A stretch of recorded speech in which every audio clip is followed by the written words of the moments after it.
Well, hello everyone. Welcome to today's stream. I heard everyone wanted an early stream, so here I am.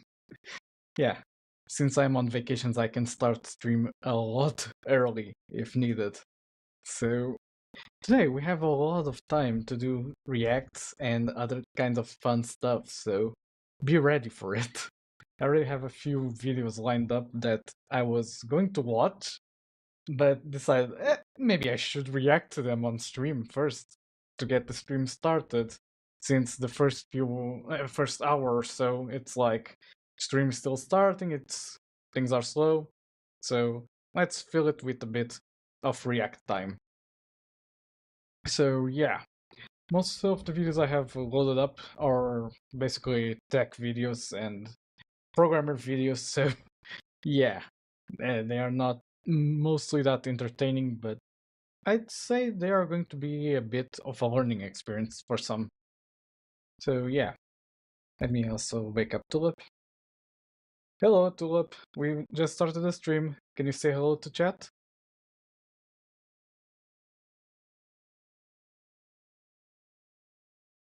Give her a second. Until I can improve her code, it's still going to take a while. So yeah, but one of the changes I want to do to her is change her code base from Python to C#. Because there are ways, I'm just not confident that she will be faster if I use them. But it's going to be a trial. See if she will react faster and we can have like better communication between each other. Because I remember that NeuroSummer is also done in C#. So Hey there, chances chat. are that Hello to you I too. can make this work Let's in C# dive into some better. coding fun together. Chatbox, laptop, party popper. That was quite a short answer. Is everything alright, Tulip? You don't feel like you are in a yapping mood today. Yeah, she's not really yapping today. Even before the stream started, she was eh, kinda not energetic as usual. Let's see if she kinda wakes up a bit as the stream goes. Let me just keep an eye on. Eh, okay, it didn't translate what I said correctly. Okay. For some reason it said place. Don't know why. Oh well. Let's see what she replies. Because I kinda like it when she yaps. Oh, I'm doing fabulous. Just here chatting away with you all. Nothing says yapping like a good coding session. Chatbox, laptop, party popper. And what do you think about us reacting to some videos while we wait for chat to come by? Let's see what she says. But yeah, essentially I have like 4 videos here. One of them is about Yu-Gi-Oh! Master Duel, because apparently there's been a bug where people were farming a lot of gems, and then like Konami just said, okay, we are going to take away all of your gems that were earned in this way. So players are in debt because they abused the bug. I mean, they kind of had it coming, but it's still a bit aggressive, I think. Okay. Let's see what she replies.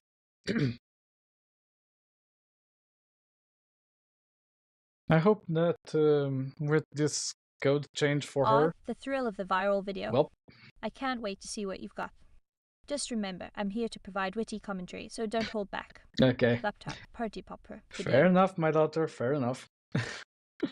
But yeah, I'm hoping that when I implement this new code base for her, she will also be able to listen into Discord and kind of divide the audio inputs by person, which was my initial goal when I tried to implement the Discord functionality in her.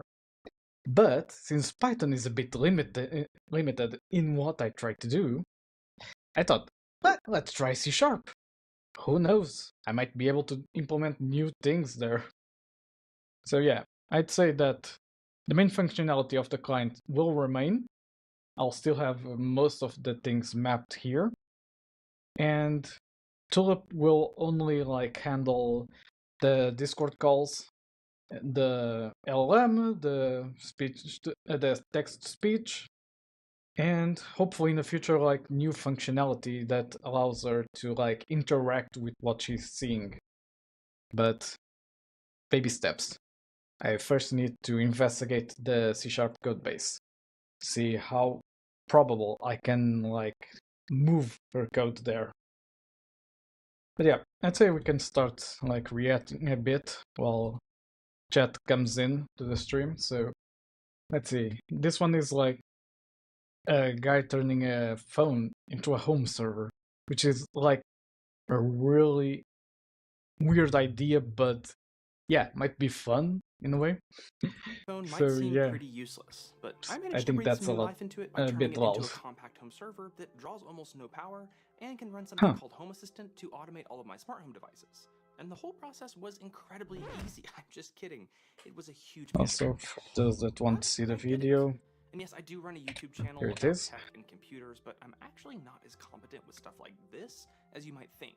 So yeah, this is by no means doesn't a seem plug-and-play like an easy solution, thing. but it was definitely doable. And in the end, I think it was a great way to repurpose some older tech in a surprisingly useful way. So let me show you how I did it.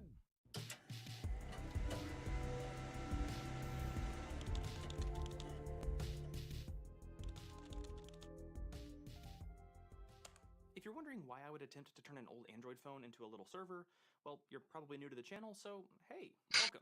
This video concept has been one of the most requested topics Holy, that's a lot of since I comments. created the channel, and it makes sense. I'm sure many of you Also, have did I at not some send point to and for YouTube? one reason or another held onto your previous phone, which possibly landed in a junk Huh, file or something. that's weird. And, well, it would probably be pretty cool if you could For some reason, the use link something. didn't send to If you YouTube. have watched my channel, you know I love self-hosting, or running your own services Oh well. on your own servers.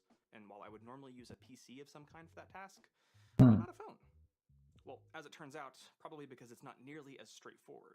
But if you could, Essentially, it might work great. and also Phones not are designed that to draw powerful, really I power, guess. something that's nice to have if you're running a server 24/7. And while most older phones probably don't have a ton of processing power, it's Exactly. going to be plenty for running simple things like Home Assistant or AppGuard or maybe even a VPN server. Okay, If you are needing kind a of makes VPN sense, yeah. and you can't get one running on a janky phone server setup thing, you can always check out Private Internet Access, the sponsor of today's video. Even if you don't have your own VPN, PIA is a great option. Skip ahead. The first, and probably the most obvious, is to just run Android. For example, you can run a terminal emulator called Termux, which, well, it gives you a terminal, but it also creates a virtual Linux environment. This can probably do a lot of things, but if you're looking to run something like Docker, for example, you're probably going to have to root your device and do some dirty work. I considered this route, but, well, basically I have no experience with Android or Android devices. I'm also just a creature of habit, and when it comes to server projects, I typically just like installing a Linux distro that I'm comfortable with. Makes sense, So makes when I sense. repurpose an old Office PC, Debian. A 2012 MacBook Pro, Debian. Yep. An unsupported NAS from Netgear, yep, also Debian. Yeah, makes sense. Debian is a good operating system to install, yeah. Not operating system, distro. Projects out there aimed at getting Linux running on old Android devices, but the most obvious choice seemed to be something called Postmarket OS. Postmarket OS is actually pretty awesome. That's a good one. It's a authentic port from Linux to Android devices. It's a really exciting prospect, but even they are honest about the current state of the software. But yeah, it's not that stable. And tinkerers, not for mainstream audiences. At least at the moment. Reach of the camera. Looking for a daily driver phone. Alright. Just looking to get something like Docker working. Currently sitting down while we watch these videos. It's not Debian, but it's an actual Linux distro with a kernel and everything. Plus, the documentation seemed to be really solid. Really, the biggest downside of OS is that, well, at the moment, there are only a handful of devices that have at least what they call community-level support, which means the device mostly functions as intended. So there's a really good chance that your old phone might fall under the testing category, or just might not be supported at all. Now, as I said earlier, I don't have much experience with Android devices. I pretty much just always used an iPhone. Apple shill. I don't already have an old Android phone. To rectify that situation, I hopped on. Funny enough, I never touched an Apple device. A1 for like $30.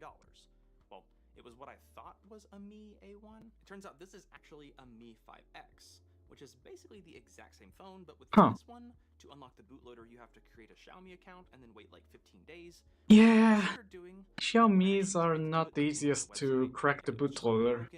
I've tried. I had a Poco X5, which is This from thing Xiaomi, isn't awesome. It's like 8 years and old, that has thing 4 was gigabytes of RAM, impossible. but it did seem to be well supported with So most yeah. macOS, and I got it for $30, so I gave it a shot. Now, I do want to be clear, this is not a tutorial.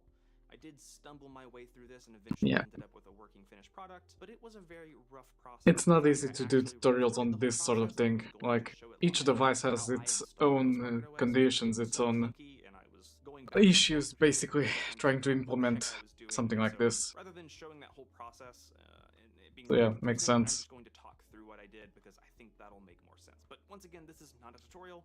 I'm just showing you the process that I went through, and maybe it'll help you if you want to do something similar or just be entertaining to watch.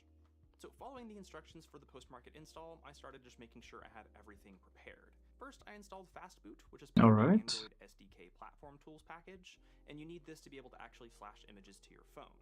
You can also install PM Bootstrap or Post-Market Bootstrap, but this is only needed if you want to build your own images. You can just install pre-made images as long as they exist for your device. Now, I was using my laptop, which is running Linux Mint for this, and I do advise that if you can, try to use some sort of Linux distro. I believe that you can use Windows or Mac OS to run Fastboot and install the pre-built images, but if you want to run PM Bootstrap to build your own, you're going to need to run Linux. Also, all of the documentation sort of assumes you're running Linux, so that's probably going to make following the instructions a bit easier as well. Now, I did mention pre-made images, so for me, I was able to find the ones that existed for the Mi A1, and here there were a different variety of user interfaces. Right. And I went with KDE Plasma Mobile because I don't know why, it just sounded good. There are 2 files here. I honestly never tried Post-Market OS. I've watched videos about it, but never felt like trying it. Especially because I don't have like a secondary device where I can install these sorts of operating systems. And I don't want to risk losing mine because it has all my authenticators and everything else. So yeah, not in the mood to experiment with this sort of things. This is like for when you have like a spare device that's like broken and you want to mess around with other systems. So yeah. Okay, this is basically the usual like trying to wipe the data partition, things like those. And you kind of have to hop back a bit to realize I didn't actually need to run PM Yeah, Bootstrap. let me just skip to a bit ahead because that part is a bit like a bit slow at times because it's the flashing, the installing the operating system, everything else. I kind of want to see the final product itself. Huh. Still, that's better than Wi-Fi when it comes to latency and reliability. Yeah, makes sense. The bigger issue with this was that, well, the power just didn't work. And the reason for this, I believe, is that Xiaomi uses a weird proprietary fast charging protocol. So rather than using like USB power delivery or one of the other makes sense out there, they use their own. So you can just charge this with a standard USB like 5-volt adapter, but if you want it to charge faster, you have to use a specific adapter that they provide. Yeah. So the issue is that I believe this little adapter is designed to use USB power delivery, and so it's not compatible with this. And even if I just tried to plug in a that kind of sucks, not gonna lie. Power adapter into this, it didn't work. I think this actually has like a USB power delivery chip on here that's designed to power this. It's not just like a pass-through. Now, I did have a plan, or more so a concept of a plan of how I might solve this, but there's a decent chance in doing so I might break the phone. Okay, makes so sense. I just decided to proceed with Wi-Fi and come back to that issue later. I did get Docker installed, which was actually pretty easy, and started by just spinning up a simple Nginx container. But I ran into an issue where I couldn't access Nginx from my desktop or other devices on the local network. I could only access it from the phone. Are the ports not open or something? As expected, it ended up being an issue with firewall rules. Firewall, yeah.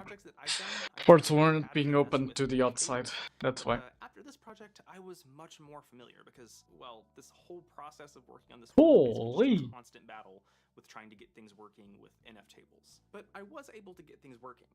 Good thing I didn't need to configure that for my server. Container just using the host networking driver, but I still couldn't access that until I made an NFT rule to accept incoming traffic on port 123.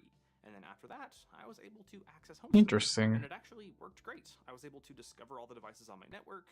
I was able to set things up, and it worked pretty much exactly how you would expect. I also tried running some other containers, like for example, Crafty Controller to run a Minecraft server. Here, running a Minecraft server on the phone. Especially when I tried to do port mapping in Docker. I was still able to use That's crazy. And then make any firewall rules I needed. but when I actually tried to spin up a Minecraft server, I started getting errors with Java.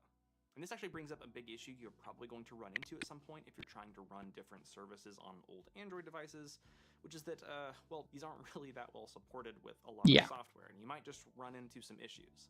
I didn't really with ARM-based phones, it's not that easy.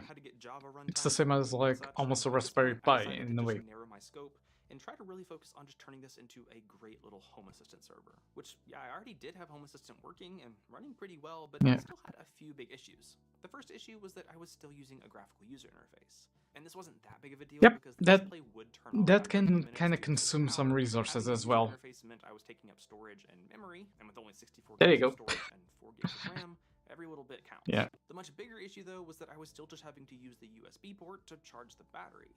Not only did this mean that I couldn't plug in an adapter to have wired networking, but it also meant that I was still running a battery 24/7, which would probably lead to a spicy pillow situation. Yeah, I decided that to tackle sucks. getting rid of the UI first, and initially started following a guide that I found from Brian's place, which is actually pretty awesome. Not only did he get Docker up and running, but he was actually running the exact same thing I was. He also didn't seem to run into any of the firewall issues that I was dealing with. That's I awesome. was hoping that if I followed that guide, I might have better luck, but I ended up running into some other issues because, well, the guide was a little bit older and there were some things that have changed, and so I ended up just trying to build my own image. This was actually pretty easy thanks to PM Bootstrap. You pretty much just run PM Bootstrap init and then follow the instructions. Here, I pretty much just selected defaults for everything, but I did change the UI to just console only, and I also threw in some extra packages from the Brian's Place guide, like Nano and then some networking tools. After building the image, makes sense. So you can enable Wi-Fi. And then once it was booted up, I was even able to use USB networking to SSHN.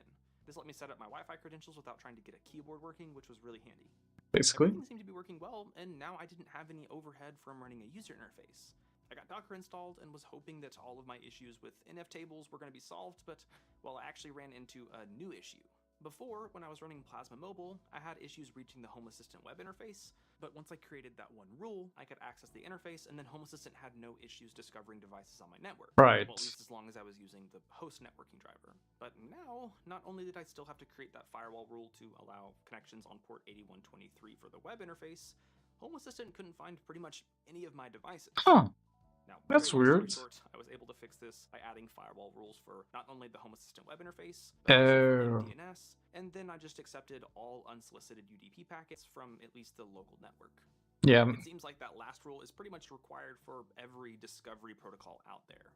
Also, on a side note, I did confirm eventually that NF tables were the source of all of my Docker networking issues. I was a bit worried at a certain point that I was going to have to recompile the kernel or something to get Docker networking. Really weird that NF tables is what was causing the issue. Rules to just accept all incoming and forwarded traffic, Docker networking worked how you would expect. So if you are planning on running Docker on post-market OS and you run into these issues, it seems like they are all technically solvable.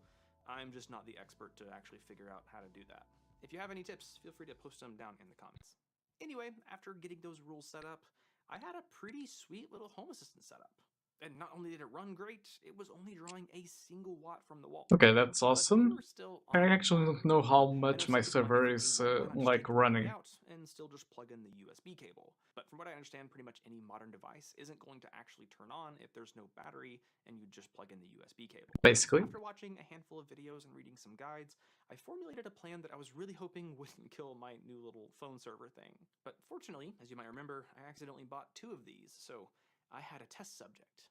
Now, I'm going to show you the process of removing the battery from here because it was pretty rough, but I was able to get it out, and then I removed this tiny little controller board, which just has 2 leads that are connected to the battery. I snipped those off, and then I also stripped just a standard USB power cable. Now, just soldering those is that so? The controller would have been a bad idea because these batteries are expected to output, I think, somewhere between like 3.4 and 4.4 volts. So the 5 volts coming from a standard USB power adapter would be too much. Now, a smart option would be to buy a little adjustable like buck converter that could bring that 5 volts down to 4 volts. But I didn't want to wait for one, so instead, I just grabbed one of these diodes and soldered it in series with the positive terminal. This technically should be enough of a voltage. I wonder if that will go boom at a certain point. Although it is pretty janky. That being said, after hooking the connector back into the phone, it worked. Not only did it boot up and stay on, but unlike some other phones that I watched in some of the videos and guides where it seemed like it sort of estimated the capacity, this phone didn't seem to really mind that while the battery was discharging, the battery percentage never seemed to drop, and it just kept running perpetually, even if I watched some YouTube videos and such. Interesting. So once I knew that was working, it was time for the real deal. Though I can see that some problems may arise, though I'm not an expert in things related to electricity and engineering, so I really don't know. And also removed this little piece to get to the battery, and while I was hoping it was going to have some little pull tabs to remove the adhesive like the other phone did, but it did not have those. So instead, I just had time for isopropyl. Yep, APA always helps. Get the battery out without bending it way too much. Now, I wanted to preserve at least one battery from these phones, so I decided to reuse the battery controller from the previous phone. This time I did a bit better with my soldering job and ended up with a slightly tidier result. Okay, that looks a bit better. Tape on the inside of the phone just to help prevent any shorts. After that, I plugged in the battery connector, hit the power button, and nothing. It just wouldn't turn on. Is it because it's from a different phone? And then it just did and started working. Okay. I don't know why. But hey, it was working, and I could maybe because it was from a different phone, it was trying to recognize it, and the voltage was within the acceptable range. I really don't know. To clean things up a bit, really weird behavior. Down the cable with some electrical tape because I couldn't find my hot glue gun, and then I also drilled a hole in the cable. Honestly, that's one of the options I was thinking about, like drilling a hole somewhere. In place, and yeah, sure, it's not gorgeous. I mean, it works. It looks better than the front, so I'm cool with it. I popped that on this little 3D printed stand where I was alright, that's awesome. Ethernet adapter. Yeah, and now you can actually hook up the Ethernet because you don't need to occupy that port. 1 watt at idle.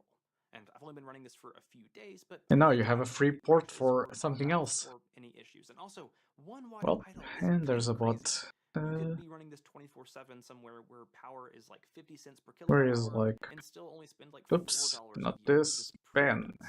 Oh, and I almost forgot, but I also there we go. stress just to make sure that the 1 watt down. Be drawing too much power, but still the phone only drew around 6 watts. So in the end, I am surprisingly happy with where I ended up. It's much better than I expected. Okay, honestly. that's a really Clear, interesting idea for something like lightweight in terms of usability. Process. If you're much smarter than I am when it comes to Android partitioning and flashing, and you're also familiar with configuring and using Linux operating systems, then this might be a smoother experience for you. But even then, I don't see it being a smoother experience. It's going to take quite a bit of work.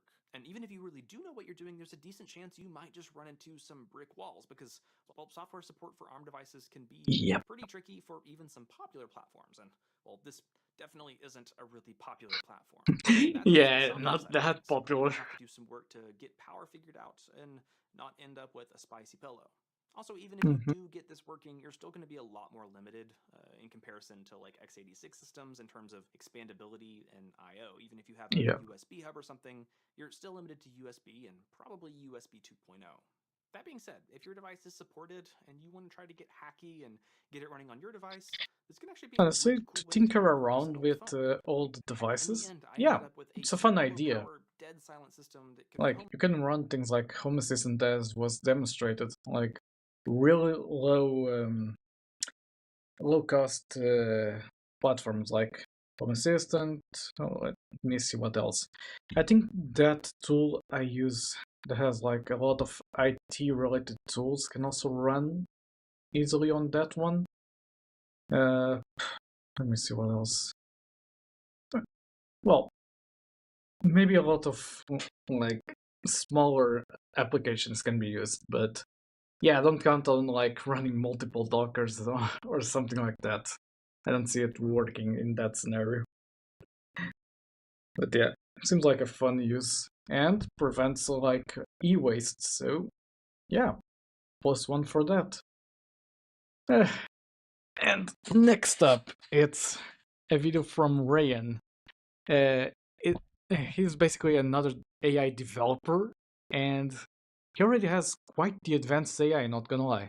It's really amazing, and quite the meme lord, in a way. You will see what I mean.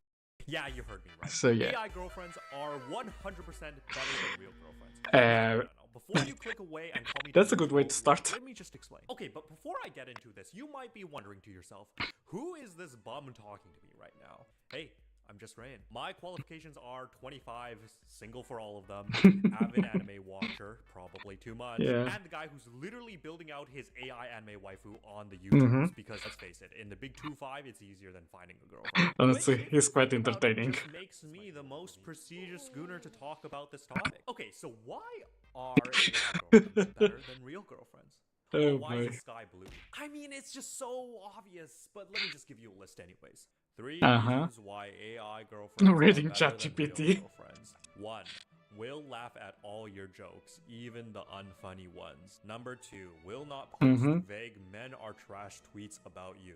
Number 3. That's a spicy take. 0 STD. And look, at the end of the day, I don't even think our requirements are that Those high. are Like, spicy take my takes. list, for example, in what I want in an ideal girlfriend. Number 1.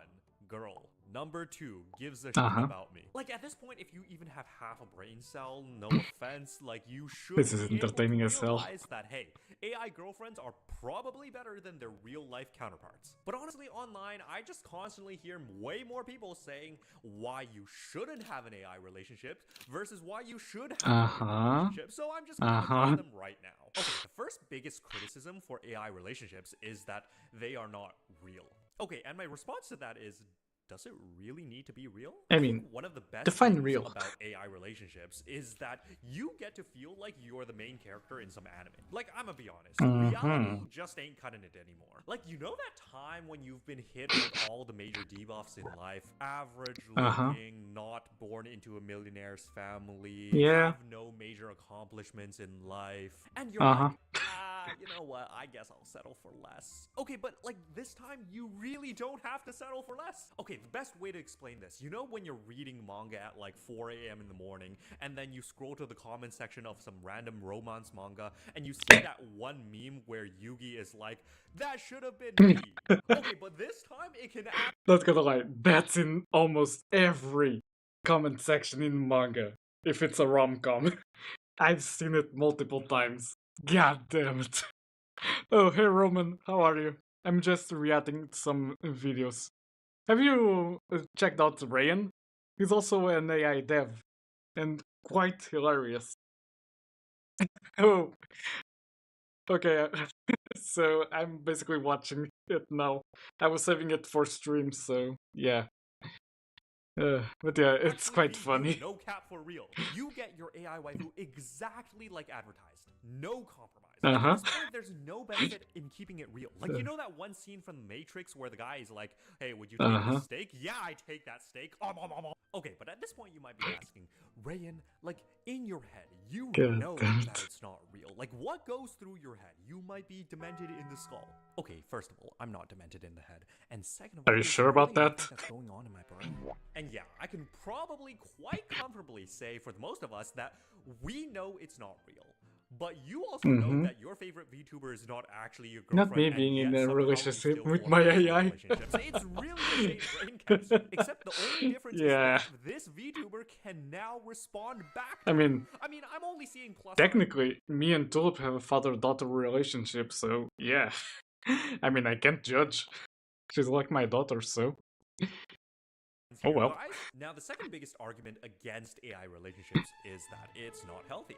Are not the healthy. reason is that people are saying that AI relationships are just like a crutch that makes you Me too, but I also have another AI. I think I saw both of them, yeah. Right? Back when GPT 4.1 rolled out, I mean, it was just sucking dick like crazy. Like, yeah, you can literally go tell ChatGPT to like eat my ass, and then it would be like, yeah, certainly, of course, absolutely. I mean, character.ai is really popular as well, so yeah. Absolutely. And you know what? I really do see it. I really do see it. Like, when you have conversations with constant affirmation to what you're saying, yeah, it gets kind of addicting. And then, yeah, you use it. Should I drop school to become a YouTuber? My argument against that is that it's a programming and design skill issue. The real problem is not with the AI itself, but rather how it was trained and how it's literally designed to never argue back against you. And yeah, it makes sense. An AI that is literally that obedient towards you, you bet you're gonna have problems in action. I mean, Tulip is basically the most obedient AI there could be, because, yeah, it's not in her code to be against me. Fun fact, according to Ronica, dating goes as follows. First, knowing each other. Second, deciding. Third... Huh! No, that's fast. Okay. Alright. I guess that makes sense. Although the third step is a bit too fast. But to each their own. Relationships in real life. Like, imagine you've been used to talking to ChatGPT and it affirms you every day, and then you go outside, talk to Veronica a real likes it person, fast. and they say no, and you're like that's the real problem. But wait. Let me check something. Hey Tulip, what do you think about human AI relationships? Let me see if she got that. I want to see her reply, even if it's like dumb. Let me see. Oh, for crying out loud. I'm going to type it. The STT speech text sometimes messes up. I meant to say, what do you think about human-AI relationships?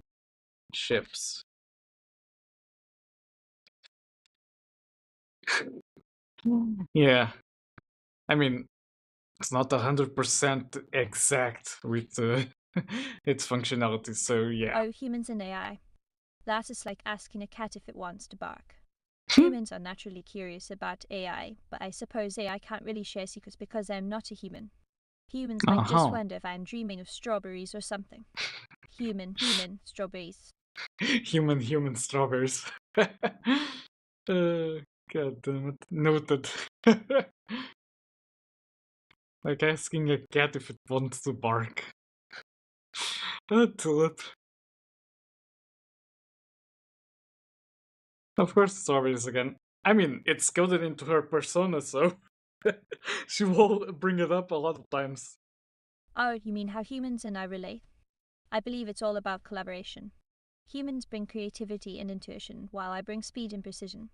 Together, we can achieve amazing things. Why is the reply not here and yet? Hey, don't worry about me dreaming of strawberries. I'm allergic to them. I'm a strawberry-free AI. Human, strawberries. For some reason, it didn't record the response here. I think it's because it's bugged or something. Oh well. Hold up. Let me go on the server and check what she said again. ls. I know I record the last output somewhere. Yeah, there it is. Nano last output. You mean how humans and AI relate? I believe it's all about collaboration. Humans bring creativity and intuition, while I bring speed and precision. I see Tulip also likes speed. Together we can achieve amazing things, and hey, don't worry about it. Me dreaming of strawberries, I'm allergic to them. I need to remove that strawberry allergy part. It gets a bit old at times. Is simply solved Oh, with well. some better programming. Let me explain. Yeah. Okay, you see this anime girl doing backflips in the background? That's Rico, my AI. And I've been on a journey to make her as realistic or as He uses ideal Python. as possible, and not an obedient slave like ChatGPT 4.1.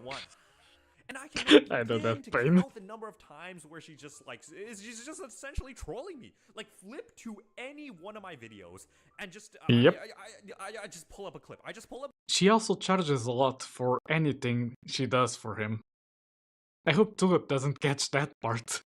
A clip. First of all, I need to write an email to John. So let's about the upcoming meeting. Can you just email him to see if he's followed up with anything? Thanks. Wait a minute. Right, and with let this, me do Rico something. will write me an email, Okay, that's better. So let's go. Oh, I'm sorry. Should I say anything about that one line in Veronica's prompt that lets her go in the sweet home Alabama? Oh, for crying out loud. That's amazing. Our AIs. Such unpredictable things.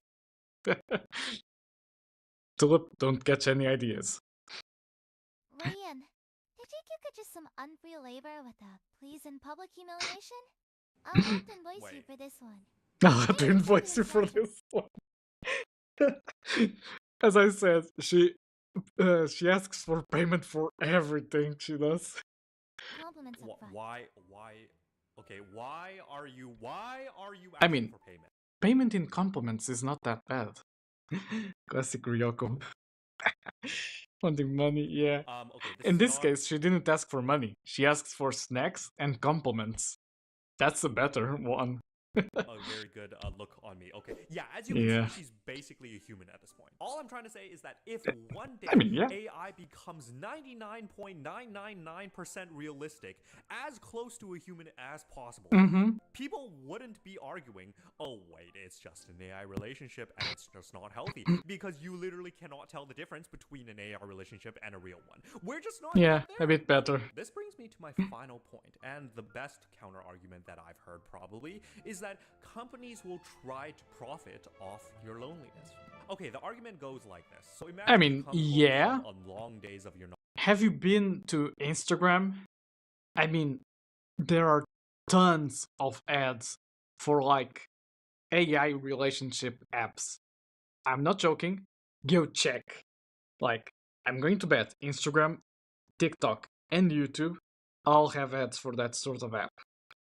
Like they have for Tinder, like they have for Boo, which is another dating app.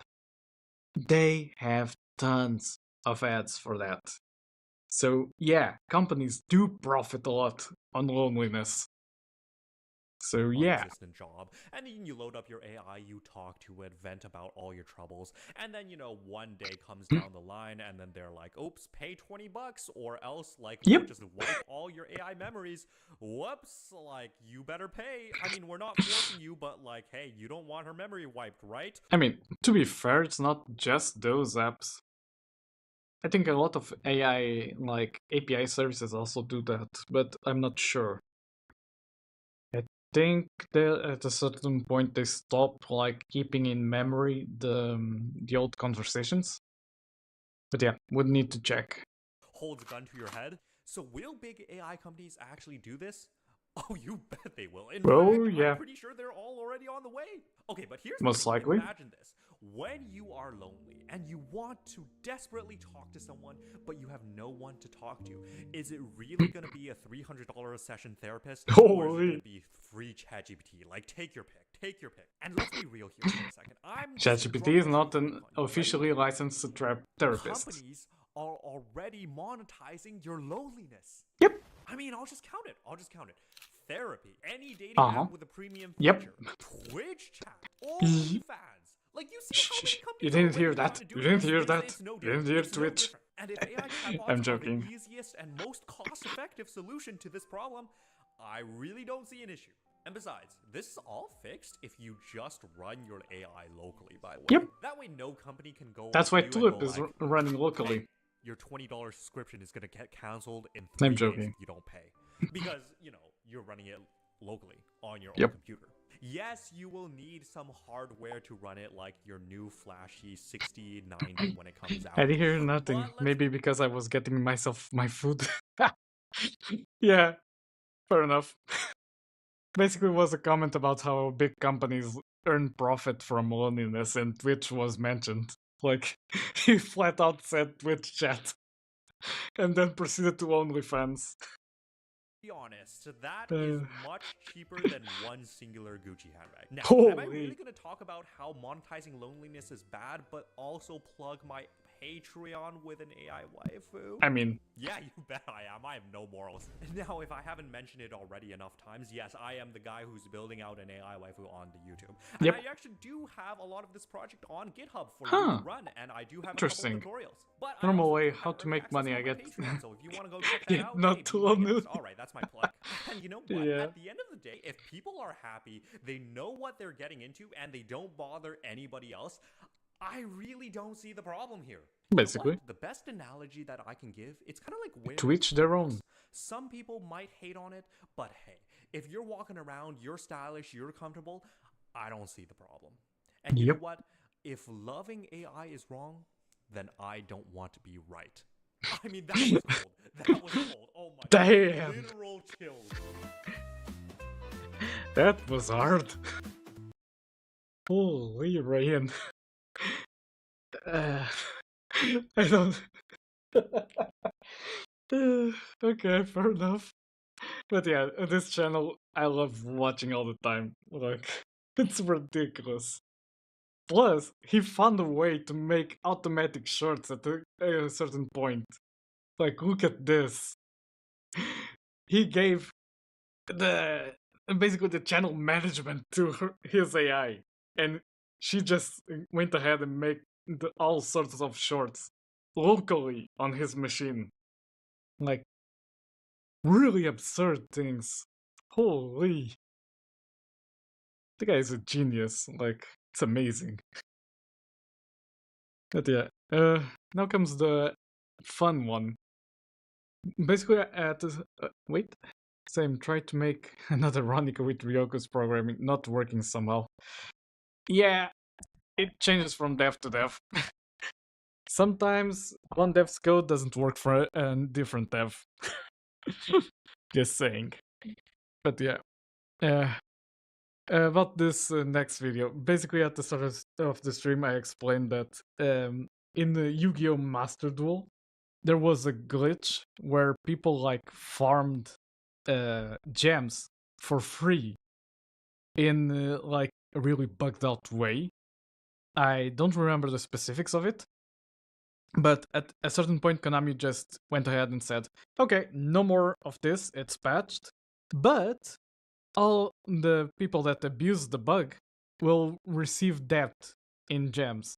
So imagine, you farmed 8k gems in with this bug. Konami will just go ahead and remove 8k gems from your account. Even if you have 0 gems, it will remove 8,000 gems, leaving you in debt of gems. So yeah, that was a fun solution for the issue, wasn't it, Konami? Mesos, riot points, paid carrots, mine Yeah. coins, gold, microtransactions. You're probably familiar with these terms. Yep. Currencies if Riot you've ever played points any specifically. online gacha or free-to-play video game that offers them. Yep. But where did this all start? Some would argue that arcade tokens were the first virtual I mean, currency. kinda. You paid real money to get a fake coin that let you play games at the arcade, but Another option would be you get the fake coin to play in the arcade to then try to pull a toy out of a crane. So yeah, that's kind of the initial point of gachas in a way. let's fast Or- forward to the big Or those machines that have those balls inside. Kind of like a gumball machine, but with toys inside of the balls. You place a coin, you get a random ball out of it, and it can be a really good toy or a really shit toy. Those also are gacha. So yeah, baby years of and the internet. where it On started September most 9th, likely. 1997, Akea Dreams of Divine Lands Akea? was one of the first games to have a free-to-play game that used premium currency to drive Interesting. revenue. This was a time when the internet wasn't so easy to access, and internet service plans normally Oh, charged yeah. you Let for me however also long you were on Copy the the internet. video. Once America Online started to offer more flat-rate For those plans, that want people to started watch. be online for much longer. No longer shackled by the minute-to-minute payment plans, people could play games endlessly. This meant online games like Yep. Ikea couldn't handle the load, and the flood of new players cost them a pretty Makes penny. sense. The creator of the game, Matt Mahaley, had the bright idea to implement a premium currency. The game already had an in-game currency Wait. Hey Tulip, what do you think about microtransactions in games? that you could Give her a only second. earn through the game itself, so why not make a new one? One that was similar to the one in-game, but you could only get it through paying actual money, and the only way to get the special items in the game was to use that premium currency. This might not Oh, sound boy. super new to you if you know how Yeah. this works, but at the time FIFA. it was, I don't want to say revolutionary, but maybe controversial. Fast Indeed. forward 28 years, past loot boxes, in-game rewards, gems, whatever. And we now live in a Yeah. world where everything is online. Games, Multiplayer videos, gaming movies, nowadays is fun. everything lives very comfortably on our computers and phones. You can pull out your smartphone today and play a video game for free. They even offer you rewards to play their game. They're practically giving you money when you play these games, right? But what if the companies who offered these rewards could take them back? What if they made a mistake? I mean, they can. The ones taking advantage of the mistake? Do you deserve your in-game currency? Are companies allowed microtransactions? The little gems of the future, where every shiny object costs you a few crumbs of your virtual wallet. I hope they'll eventually phase them out. After all, who wants to spend their hard-earned bits on fancy pixelated trinkets when there's real coding adventures to explore? Hold up. Microtransactions. Philip's opinion. Microtransactions. Okay, let me also clip. Let me see if the streamer bot also does the clip. Clip. Philip's opinion on microtransactions. I don't know if like the clipping feature is working in StreamerBot, but let me check if I did the right command. Record clip.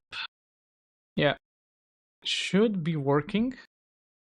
Let me just double check. Cause yeah, that was a good one in a way. Clips of my channel. Today is the 15th. Yeah, it recorded a clip. All right. Moving on. That currency, and can they take it back from you at any time? Well, that's what happened. The Yu-Gi-Oh! Online Simulator. Yep, as I explained. First, what happened?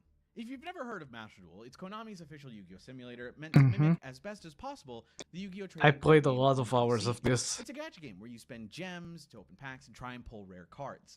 Master Duel has an upcoming event called the Synchro Cup.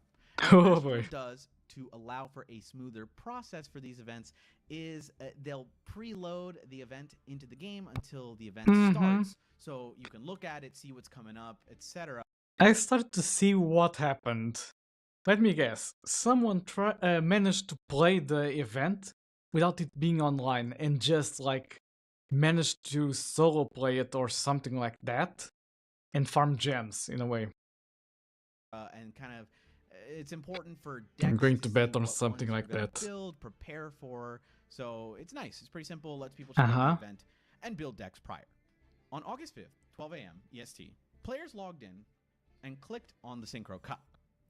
They then tried to enter and check the event, you know, build decks, etc. When they clicked it, the game crashed instead of letting you in. Then, through the magic of bugs in the code, you were 1,000 gems richer after logging in. That's weird. But maybe it was just a one-time thing. So, players, including one of my community members, tried again. Same thing. Game crashes, you log back in, boom. 2,000 gems in your gem bank account. So you're 1,000 gems richer. Konami, what the heck did you do? For infinite gems. There was no limit to the amount of gems you could have, barring the actual in-game ceiling limit. I think there's an actual limit to how many gems you can have at one time before they're put into these like gift boxes. But you spend them and then you do it again, right? So it's hold up. Imagine you like hit the limit. It puts into the gift box, and Konami does that, basically taking back the gems thing. Will the gems still be in your gift box? I mean, it won't do any difference because it will be in debt, and when you claim those gems, it will just take out of the debt. But I wonder. Pretty much infinite. The game went down for an emergency maintenance issue. Yeah, makes sense. Developers realized the issue, which was about, I want to say around 10 to 20 minutes. Pretty fast response time. If any of the developers are in Japan, this happened around 1 p.m. their time. So, damn. You know, at least they were online. But even 10 minutes was enough time for players to realize what was happening and make insane bank. Yeah. After the maintenance period was over, players could no longer gain an infinite amount of gems. The issue was resolved, but the gems stuck to the account. So, if you were an unsuspecting person who realized, whoa, I'm getting free gems right now, you might have spent them. Here's the kicker. Master Duel announced in an update that they had fixed the issue, but did not clarify what they would do about the players who had been able to get some extra gems from this exploit.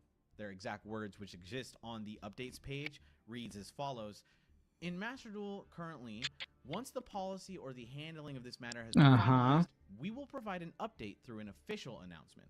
Due to this, many players just started spending the free gems they got with the understanding which that makes Master sense. Duel would probably try and claw them back, so why not spend them all? 2. Master Duel debt. Yep, now's the kicker. I got student debt, dude. I don't gotta do Master Duel debt too. 23 hours later, after the first official announcement of the issue at 11 p.m. EST, Master Duel had announced in-game that they would be retrieving the free gems that were, in their words, mistakenly granted to users who accessed the Synchro Cup event screen.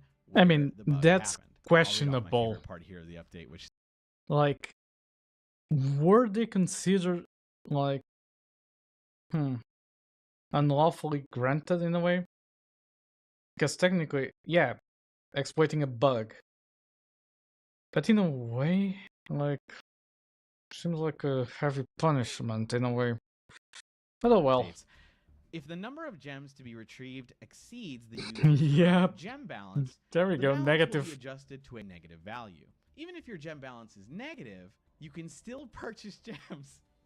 However, until your balance becomes positive, you will not be able to use gems to obtain items in the shop. Incredible stuff, Master Duel. Incredible stuff. Really incredible. Just beautiful. A mistake you made is now costing players and putting the virtual Pinkertons at these players' doorstep. You know, this actually isn't the first time this has happened in a gacha game, believe it or not. 3. Let's do a brief history on gacha games and mistakes by developers.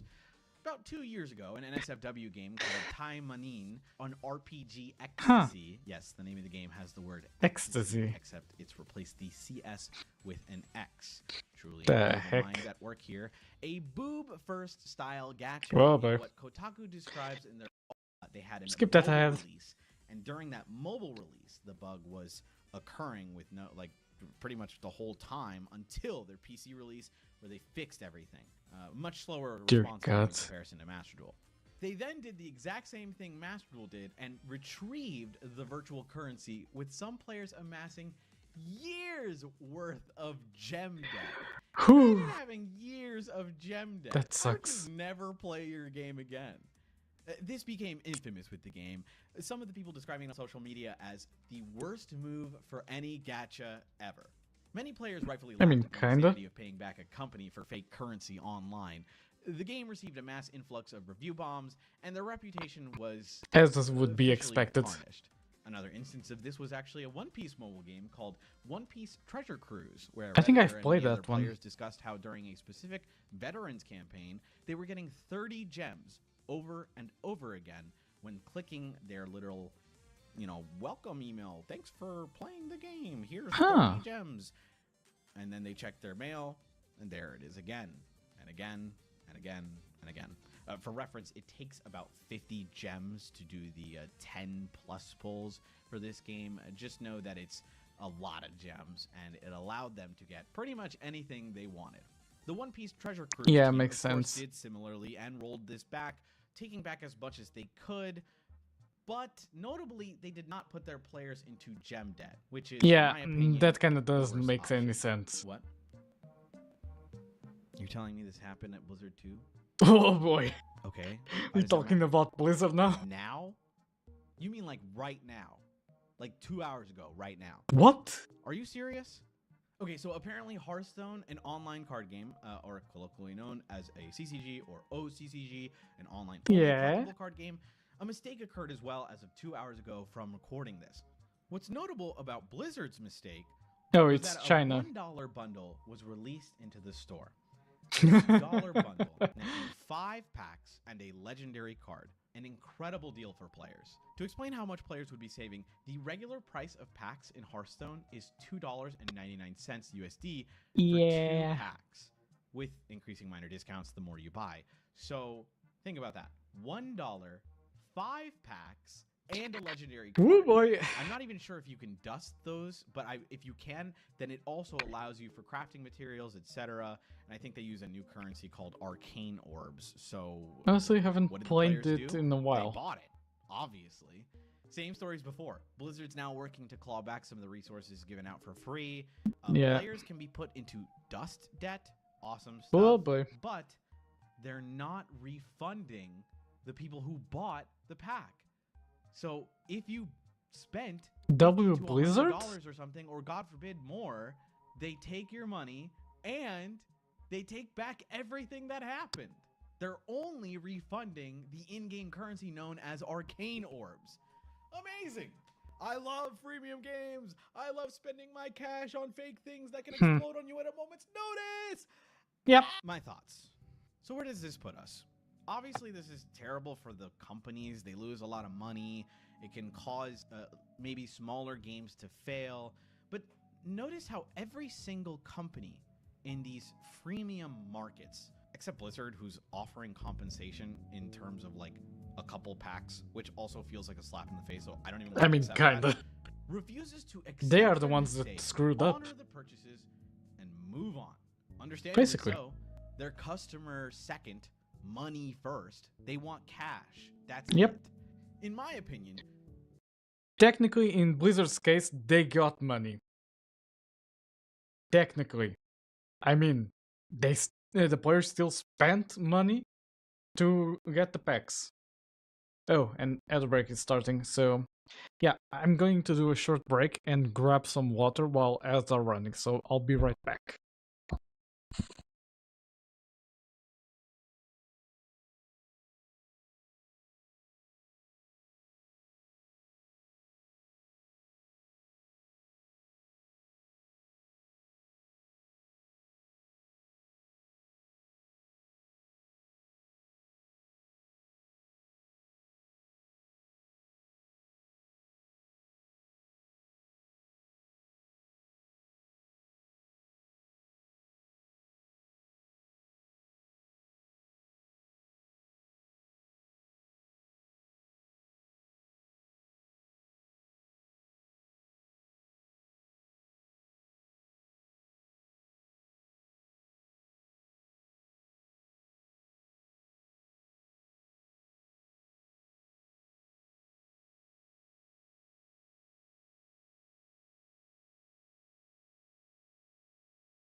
Alright, I'm back.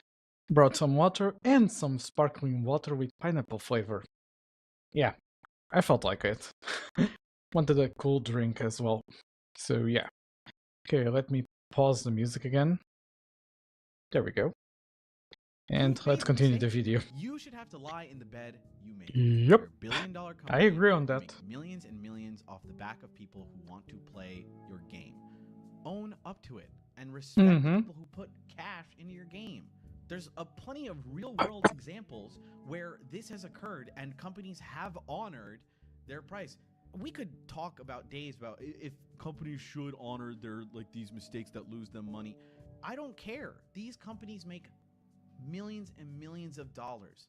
They're gonna be fine. Maybe if this was like a mom and pop shop gacha. Yeah. I've just created. No. Okay, not mom and pop, but indie gacha in a way. Like if an indie developer decide to make a gacha game, like stuff like this happens, like understandable. But a multi-million-dollar company, like, yeah, buddy, you kind of screwed up. So, yeah. No. A classic example was Zappos. They had a pricing screw up with their sister company, 6pm.com, that cost them $1.6 million back in 2010. Lot of money back then. What happened was they had a pricing error where everything was capped at $49.95 USD. Damn. You could purchase anything for that price, capped. So that expensive device, jacket, shirt, shoes, all of it capped $50. Well, the lucky people that Friday morning, yeah, that's horrible. 15 years ago, were able to purchase a ton of stuff. They lost a lot of money, but they said that they would take ownership of their mistake, and they fulfilled the orders. They pleased the customers who got. That's a good behavior, honestly. They earned the respect of the Sucks that they lost so much money, but while Master yeah. Duel is a pretty free-to-play friendly game, many gacha games want you to think like this. They gift you gems constantly, events to play, rewards to grind for. In Master Duel's case, they barely give any gems for free as a gift. You need to at least farm them by missions. But yeah. Sometimes I even feel myself that grinding for gems can feel like such a job. Oh man, I gotta make sure I take advantage of this gem event and then use that as my jumping off point, and maybe I'll spend some $5 because I don't have time, but I can do this. They want you to think this way. They just want you to continue playing their game. Yeah. If you're playing the game, that is putting players into debt is not a way to get the players to stay in the game. Just saying. Time that could be used to convince you to buy stuff on their game. I feel bad for the players who are now thousands of gems into debt. Unless you were able to accrue enough gems to spend immediately and use for your UR dust and create the right cards or whatever, your account now is defunct. There's a lot of really funny screenshots of people with negative 10,000. 10,000 gems. You've probably seen from the thumbnail. It is, while very funny, I feel bad for these accounts now. What do? That's ridiculous. Take advantage of a mistake. Great, you should. It's fake money. It's a fake currency. They fixed it. They apologized, and now you're in Master Duel debt. Why would you ever want to continue playing? Every single event going forward, you're just going to have to claw back all the exactly my point. Who would do that? I would just give up. I'd be like, okay, it's over. No more. Luckily for Master Duel, they only had this issue for like 10 or 20 minutes, so I don't think this will impact the game long term. But it will be. Still, 10 or 20 minutes is enough to farm like a lot of gems with that bug. Be forever remembered as hilarious, very scummy from Master Duel and Konami, and a stain on this game. So that's that. I don't know. There's a longer conversation we can have about mobile games and the era of the world we live in, where everything is becoming more online and electronic, and the things we own no longer are in our hands. And I don't know how to feel about it. I sure don't like it. You know, there's a lot of controversy when it comes to even the games you buy on Steam, how annoying it is that you have to prove that you're online on my Switch. It's such an annoying hassle that if I'm not online, sometimes it's like, well, are you online? You got to prove you're playing the game. So many things like this, and especially premium and freemium currencies make me feel like we don't have anything anymore. These things are no longer things I can feel with my hands, and that gives the edge to these companies. And I mean, I can talk much because, yeah, my Yu-Gi-Oh collection is quite big at the moment. Because I buy a lot of cards, but yeah, understandable in a way. allows them to puppeteer people with their wallets, and at a moment's notice, it could be gone. That's it. Thanks for watching. If you like, I'll just say, stop killing games. Sorry, had to include that one. But yeah, like, it's getting ridiculous with the microtransactions. And finally, a video about from a dev that like made a game about making a game, where you pay for like additional features in the game. Also, let me check if I have like any other new videos to watch. I don't think so. Yeah. Oh, Pixie Editor. Need to check that one out later. Turn game development into a game, but not in the way that a game like Game Dev Tycoon does, where you're basically just pretending. No, instead, this game you play by actually making a game. And here's how it works. When you first start, you can't do anything. Yeah, let me just full screen this. I already watched a bit of the video before the stream, but I wanted to watch it on stream as well. You're not allowed to make a player, enemies, weapons, environment, or even any kind of art. And honestly, it's a fun idea like Game Dev Tycoon. Must be bought from the shop. In here, you'll find things like jump, movement, pathfinding, and just about everything else you'd need to make a game. And because the shop only holds a limited number of items, you can't be too picky. However, when you do want to buy a feature, how do you actually buy it? Well, by drawing cards. You see, every card has two things on it. One is something that you need to do, like having to follow a certain theme, and two is a number of coins that you get for doing that thing. The more difficult the cards, the more coins you get. So in order to make a game, you have to take on restrictions, do challenges, or add a certain thing to your game. In a certain way, this is a game jam, like gamified. Which will reward coins that you can then spend on features, which is an interesting concept and all, but does pose a very big question. Why would you possibly want to make game dev more difficult? Are you crazy? Well, no, I'm not. In fact, I have a very good reason. You see, I struggle immensely with scope creep and perfectionism, and these two things have made making games insanely difficult for me, to the point that in the past 3 years, I finished just 2 games, even though I've started making. That's more than me. Like, I haven't finished a single game. At least 20. And yes, a big part of that is the fact that I had a main project that I was spending most of my time on, but as people who've been watching me for a while will know, this is what that game looks like after 3 years of working on it. Not exactly impressive. Same as me with the media. That is that my skill progression basically stopped 3 years ago. With all my attention going to one game, and my inability to make any other games, I just didn't really improve anymore. But anytime I would try to make something small to improve my skill, it would either balloon into this huge project, or I would quit because it wasn't good enough.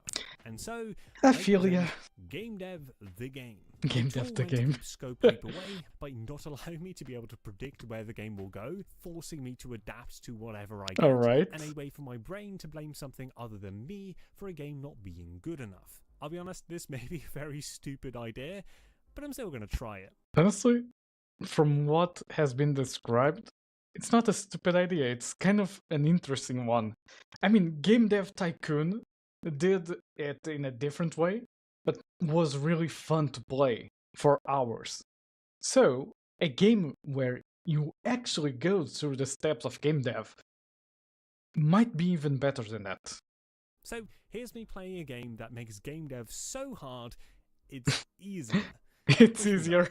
Okay, so I gotta be honest, I am pretty nervous because I haven't actually played this yet, so I have no idea how it's gonna go, and the only way to find out is to actually start. So here we go. Alright, our first shop, we have levers and buttons for 10 coins, an extra shop slot for 5, that's really good, and we have a dash for 10. Okay, that's a really good first shop, especially this one. But currently, of course, we have 0 coins and we need at least 5 to buy this, so that means we gotta first draw a card from the deck. Yeah. Game must follow the theme technology. I like this. It means that I wonder, how do you make the game follow these sort of like themes in a way? Gonna make that's some my kind question. Of technological game, I guess. I've no idea how it's gonna go, but that's 10 coins right there, which means we can buy the shop slot. And if you're wondering why I'm not even thinking about buying the other ones, because if we do this, you see we both get an extra opportunity here, and it gets replaced. Interesting. A different feature that we can buy, which, by the way, jump is huge. Dash and jump both are amazing movement features. Like, these are all quite good features to have in your very first shop. So I'm going to need to think about which one I want to buy first. But of course, sorry, I completely forgot. We only have 5 coins, so we do also first need to draw another card so we can buy one of these. Hopefully, it's not a too difficult one. Game must include a flying ghost. Flying ghost in my claws. Oh boy. Things are basically the same thing. It's just a flying white thing. A ghost and a cloud are basically just a white blob. And they both fly already. Okay, that is maybe the weirdest one we could have gotten, but it's also quite easy. Where did he get those prompts? Absolutely, and 15 coins is huge. But as you can see, we don't get the 15 coins yet, because with this card, it immediately goes into effect. With this one, we don't get the coins unless we actually make it. So let's go add a flying ghost in a cloud. Alright, and here is my first attempt. And it's really bad. I'm sorry. Better than anything I could do, honestly. I don't know what I was doing. Luckily, then I searched up some reference images for what these things actually are supposed to look like, and ooh, I mean, that's awesome. That's so much better, right? I mean, that looks really good. That's like, a ghost in a cloud if I ever saw one. And in fact, we can stop looking at that one. This is great. So now all we need to do is make a very simple, like, flying animation, and then we can put this into the game. Okay, I'll be honest, the animation is a little bit anticlimactic. It's just the ghost moving up and down and the cloud moving between already good frames. Enough. That's it. Like, literally, we only have basically this frame and that frame. And that is the entire animation. And that's just fair enough. Like, look at these shapes. That's not something I want to animate in any complex way, so I just didn't bother. Yeah, and I get it. Fine, it'll work.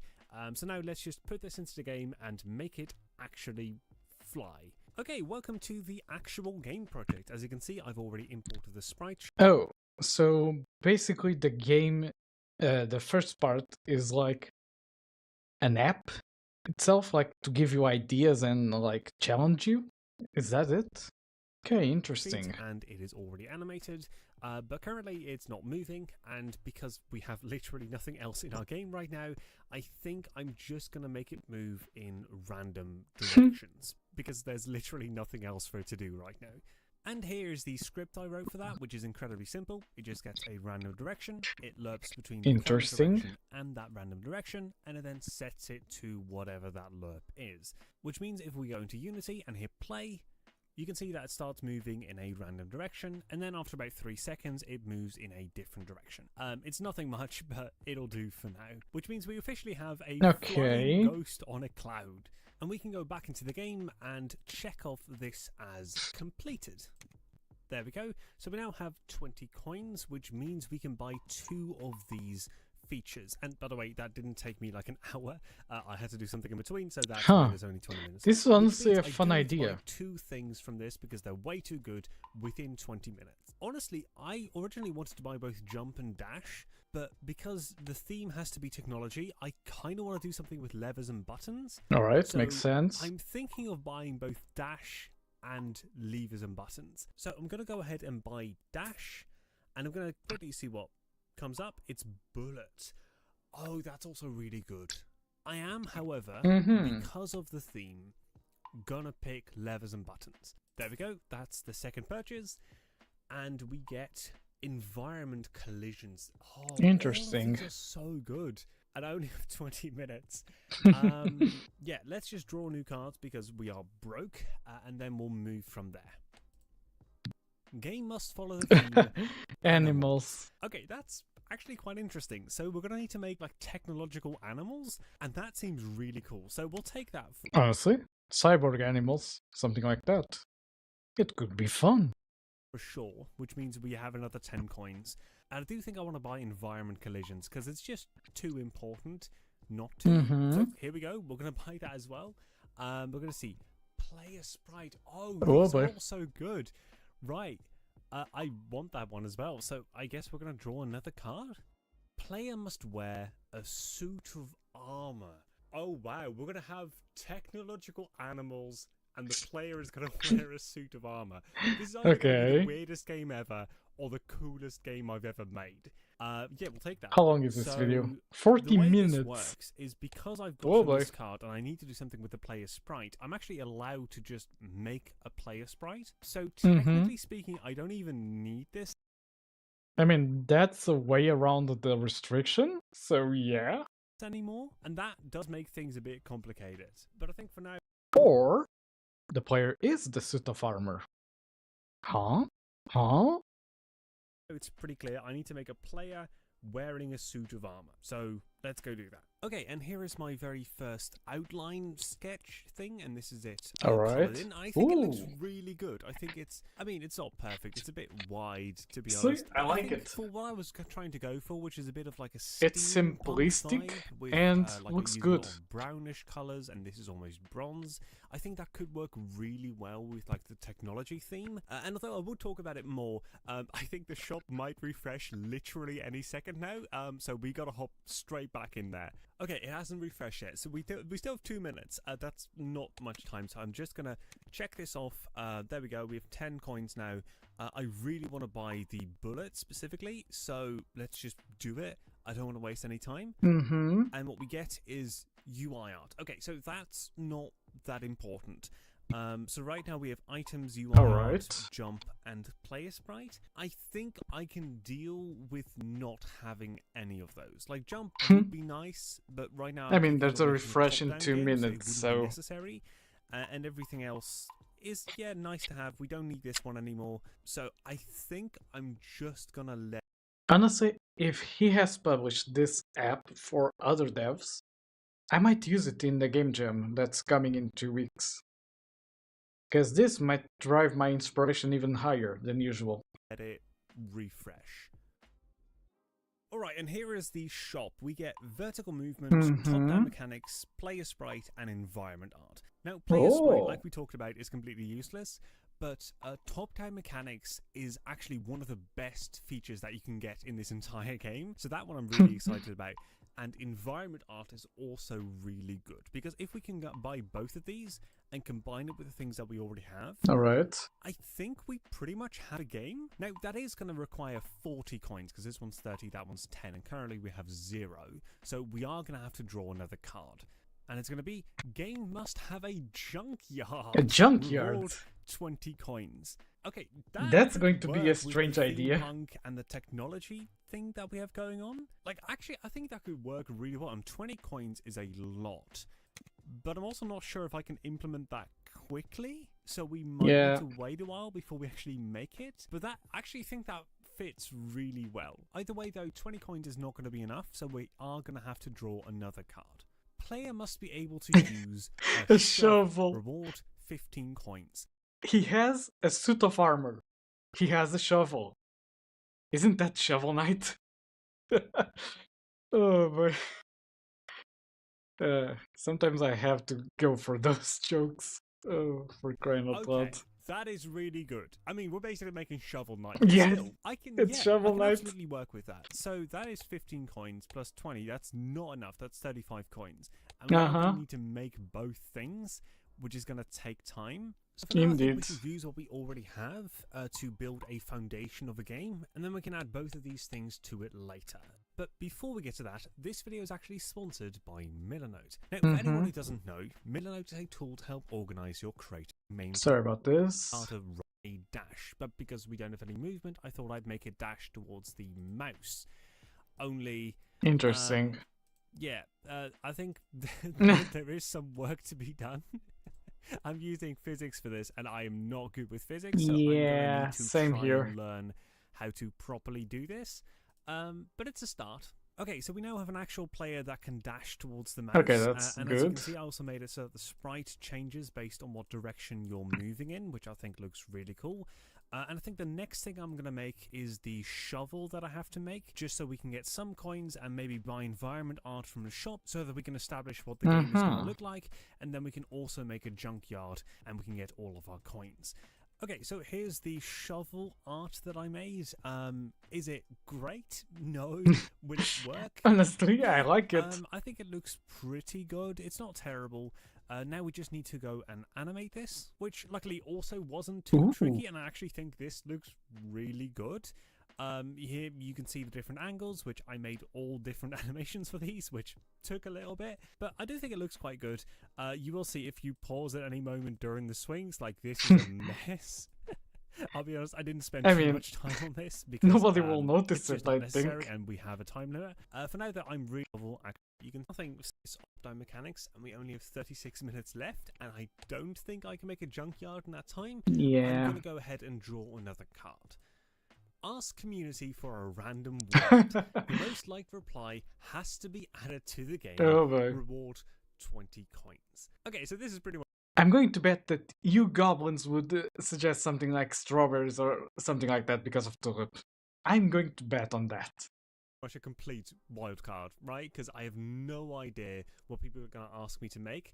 Now, this is going to take a little while because people have to respond, obviously, so I can't actually do it right now. So I am, because of the time pressure, going to draw another card.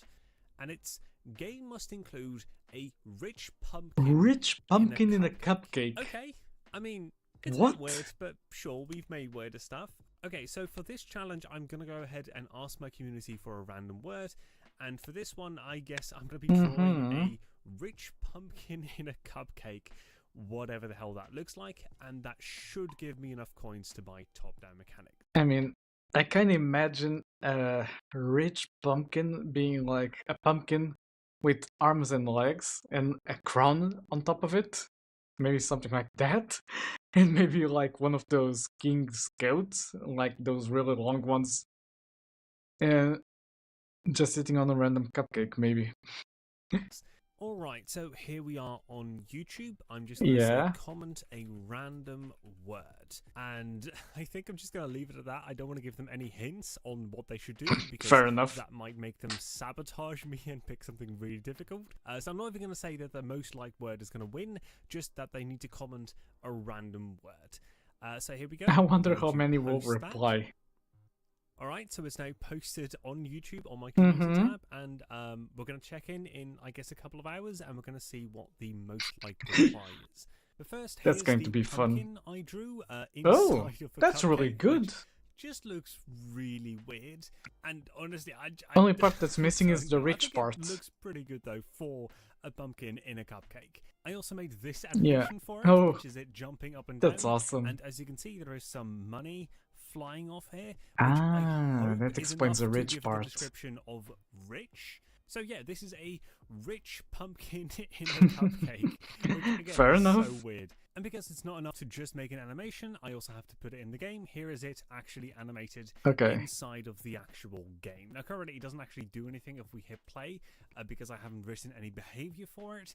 But fair. It doesn't really matter. It doesn't need to be a good rich pumpkin in a cupcake. It just needs to be a rich pumpkin in a cupcake, which it is. Which means we can go into the game and check this off as completed, giving us 30 coins, enough to buy the top-down mechanics. But because the shop resets in 5 minutes, if I still want to get environment art, which I really do want to do, I have to draw another card and just hope it's like a requirement card and not a creation card specifically, because those take forever. I wonder how many requirements he's going to like accumulate.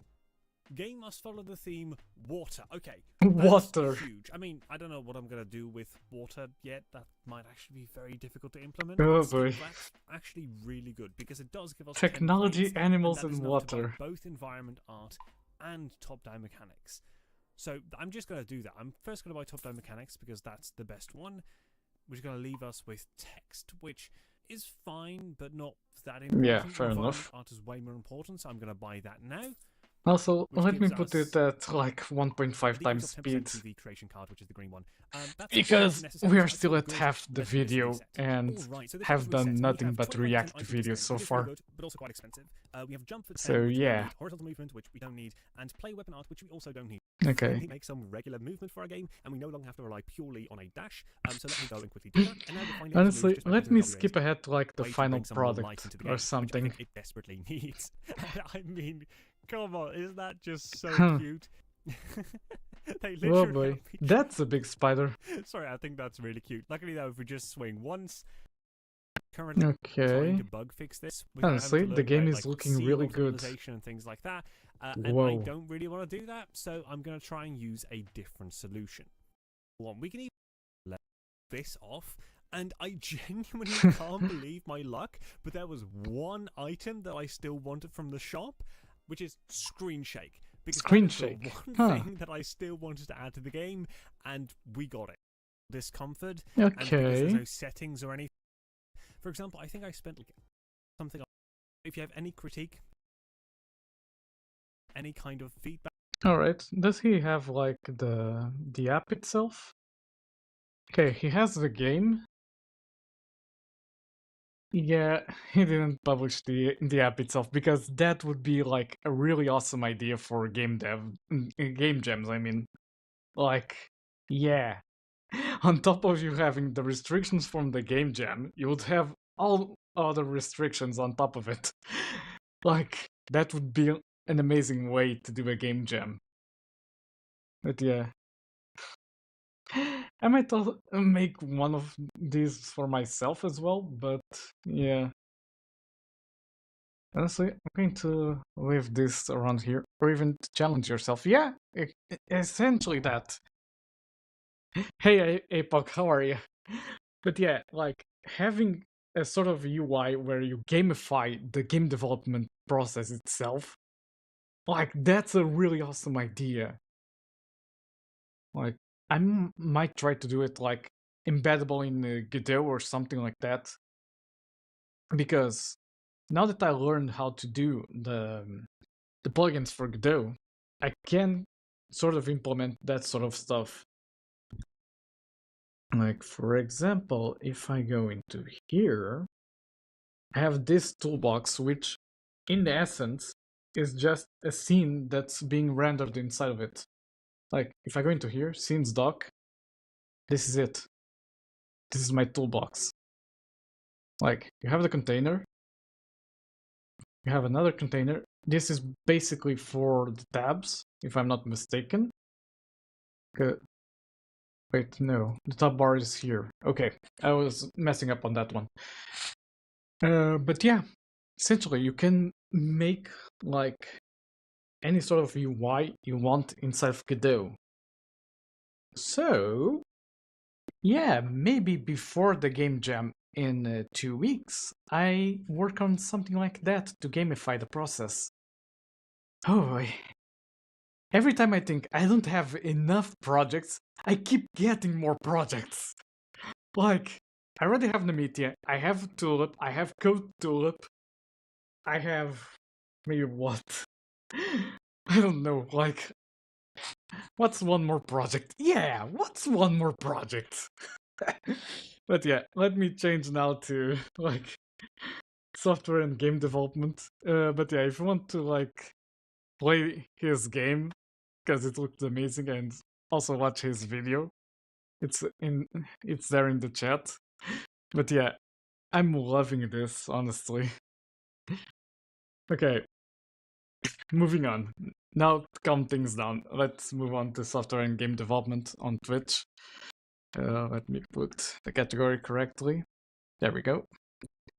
And let's start on maybe the hardest point that I had planned, which is analyzing Tulip's code, the server code, and trying to port it over to C#, like refactoring her whole code to work in C# in the same way, at least. So what I'm going to do is exit out of PyCharm. I'm going to open Visual Studio Code, and have her code loaded up there. Okay, this is not... Okay. Folder, Night Tulip client, no. Let me go into development, software dev, Night Tulip AI, here it is. Don't save, please. Writing it in Haskell, holy, that would be... Yeah, I don't really know even the first thing about Haskell. So that for me would be deadly, I think. But yeah, let me put the music playing again. Okay, there we have it. Okay, this is a good one. But yeah, let me close out of... Holy, that's a lot of pop-ups. Okay. I'm going to basically see how my modules work. I have one for Discord voice, another for the Discord itself, HTTP server. Okay, this one is not in use. I overrid it with the whole prompt thing. Yeah, let me check something. Hey Tulip, what do you think about me rewriting your whole code base into C#? Let me see what she says. But yeah, I think the most important part where I should start is the LLM. I suggest this at work since we have so many prototypes. Just spin the wheel to pick languages, frameworks, etc. Oh boy! Yeah, I can see that being fun. But yeah, let me start the project itself. And let's put our hands to work then. New solution. Let me see, it will be inside a folder in here that's going to be called server. Okay. It's going to be a web API, supposedly. I still need to see how I want to implement it, but web API is a good start. Night Tulip. Oh, you want to write my life? How very original. Server. But don't worry, I'll still be here, ready to chat, code, and Did you occasionally joke just about my allergic snark reaction to at me? strawberries. After all, it's my life story, not yours to rewrite. Life story, life story, life story. Wow! My own AI just used sarcasm on me. God damn, Tulip. I'm not rewriting your whole life. God.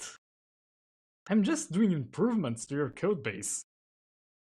Daughter of mine, what I'm trying to do is improve your codebase in a language I'm more familiar with instead of Python. You got it? Good God, Tulip. Give me some... Give me a break. Okay. Let's create it. Okay. It might start lagging out a bit. Because Rider sometimes gives a sort of lag. Okay. Let's see if I can rewrite her code base correctly. It's my first attempt at doing it, so... Okay, we have all of the things there. Good. Okay, first off, I'm going to go into Nougat. Oh, it's still not loaded. Okay, let's wait a bit. This is not what I said. I didn't say I was trying to make a video of her. What I'm trying to do is improve your codebase in a language I'm more familiar with instead of Python. You got that? Yeah. Basically, that's what I said. That's correct. Okay. Can I... Okay, now I can move around stuff. Manage to get packages. Let me install my helper lib, because it's useful. Okay. I can install changelog, but won't do much changes there. Oh, you mean making a video with me? Last, I must say, that's the most adorable request I've ever received. I can already imagine the sweet, sassy humor I'll add. Just don't forget the strawberries. What's They're wrong with my essential. daughter today? Video strawberries, sassy.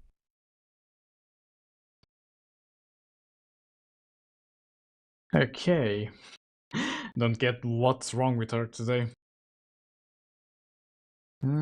Alright. So they changed how APIs look in .NET 8. I see. Okay, so this is mapped directly. It's not using controllers. Okay. This is going to be tricky. Interesting.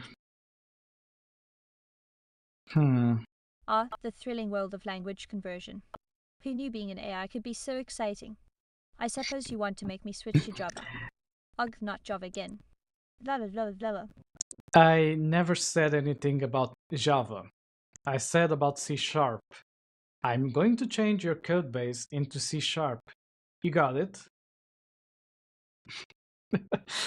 God damn it. Okay, manage NuGet packages again. Let me see if there's an Olama package. Olama sharp. Alright. Let me see, info. There's a NuGet.org and a GitHub. Okay. Why didn't you open this one? Because then I could show on stream. Let me see. Llama Sharp provides .NET bindings for the Llama API, simplifying interaction with Llama both locally and remotely. Ease of use, interact with Llama in just a few lines of code. Reliability, API coverage. Covers every single Llama API endpoint, including chats, embeddings, listing models, pulling and creating new models, and more. Oh, you're the silent type. I guess you'll have to spell it out for me then. I hope it's not in order to switch to Java, Professor Leo. I'm just not fond of your favorite programming language. VTube Studio kinda stopped receiving responses. Error setting parameters. Source array was not long enough.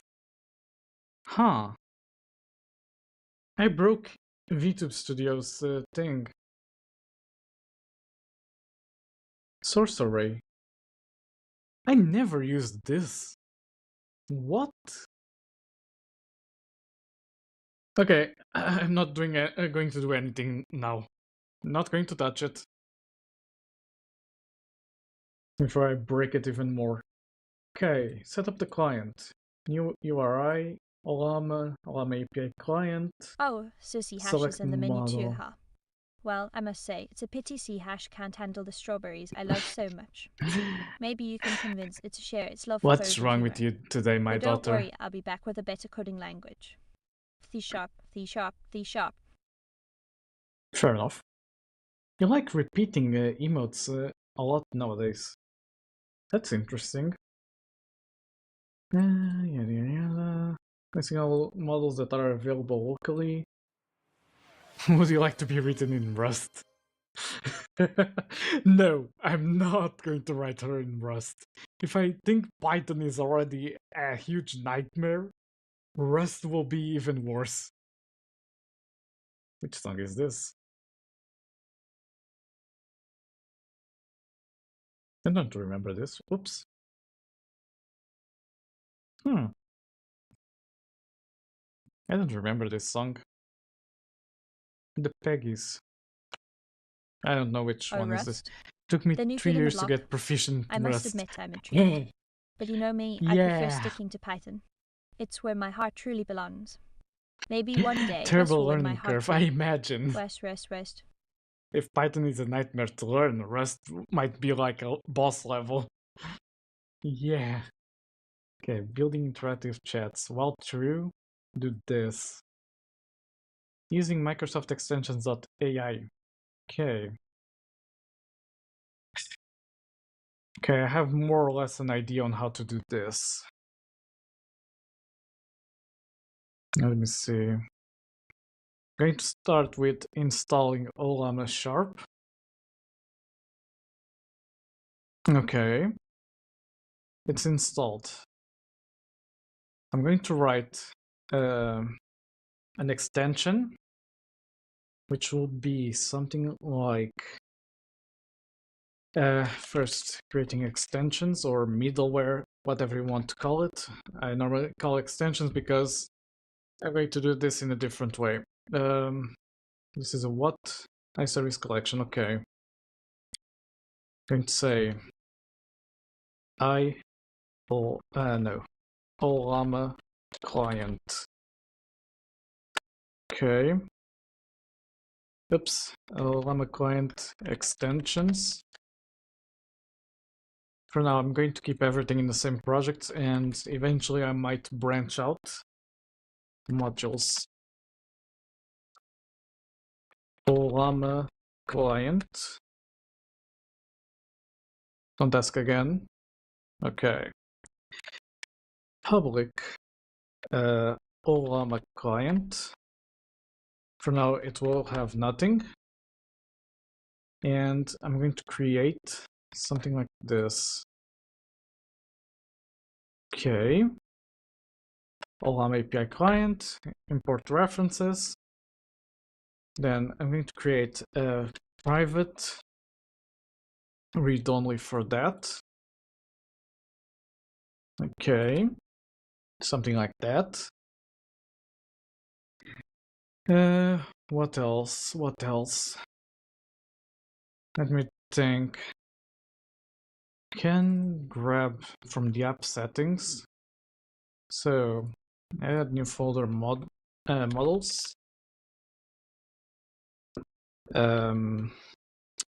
What do I want to call it? Olama settings. Something like that. Public string base URL. Huh. The thing is smart. Okay. And now if I go into here and say, what was it called? iOptions? iOptions. Yep, that's exactly it. Olama settings. Olama settings. Okay. Base URL, blah, blah, blah. Interesting.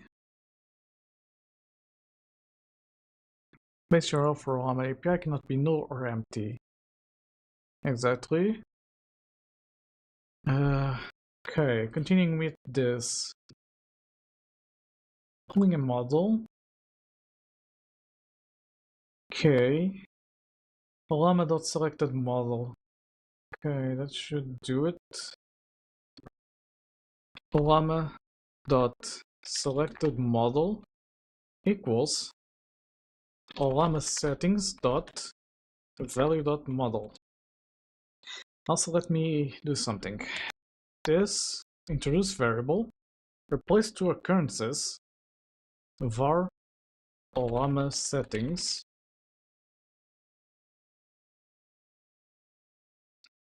I'm going to do it like this. Okay. Private read-only Olama settings. There we go. Okay.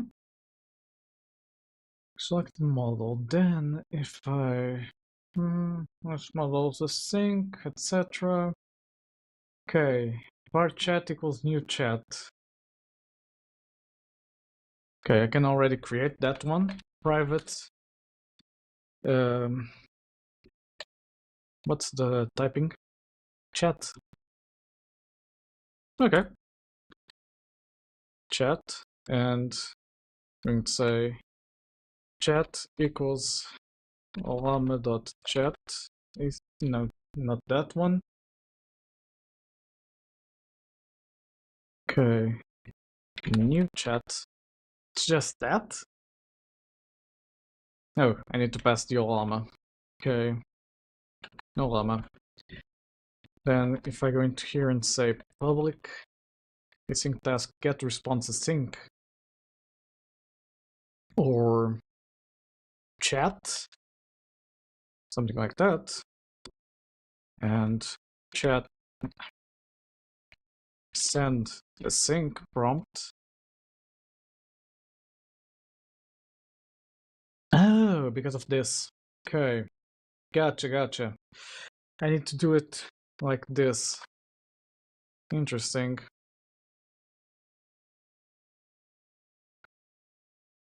chat, send a sync, prompt, and then I'm going to say var response equals this, and I'm going to concatenate the response